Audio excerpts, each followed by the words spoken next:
Bonjour. Le président sortant bat pour la seconde fois la candidate d'extrême droite Marine Le Pen, mais avec un écart de voix plus resserré qu'il y a 5 ans. Une réélection qui s'explique notamment par les crises qu'a traversé le pays, mais aussi par la persistance malgré tout du Front républicain. C'est une victoire à la Pyrrhus, car une victoire à la Pyrrhus, c'est une victoire obtenue au prix de pertes si lourdes pour le vainqueur qu'elle équivaut quasiment à une défaite. À cet égard, les résultats en Outre-mer sont particulièrement significatifs. Au final, la force du rejet d'Emmanuel Macron explique, pour une partie non négligeable, le score de sa concurrente.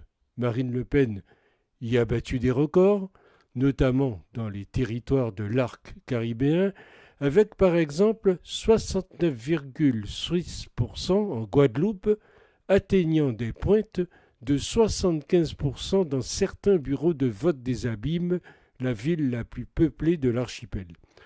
Même si l'abstention y est forte, ces régions, longtemps rétives au vote d'extrême droite, ont basculé à l'occasion de cette élection, sans aucun doute d'abord en raison d'un très fort rejet d'Emmanuel Macron.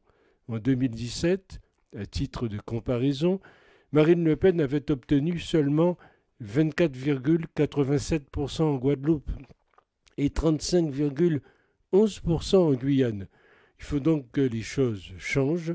Nous sommes las des plans hors sol, des promesses non suivies d'effets, mais aussi des visites incessantes des représentants de Paris qui disent à chaque fois « je vous ai compris, je vais faire » et puis plus rien, c'est un peu le message. Pour changer les choses, l'Outre-mer doit donc prendre son destin en main. Le troisième tour, comme ils disent, ne doit pas être le match retour d'un combat déjà perdu. Pour ce faire, envoyons des députés progressistes à l'Assemblée. Depuis 1946, ils ont montré qu'ils savaient se mettre au service de l'outre-mer hors du microcosme parisien.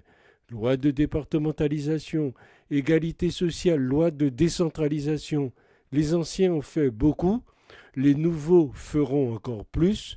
Le combat continue pour contrer ce vote de rejet à l'égard d'un système qui ne fonctionne plus avant que la situation ne dégénère.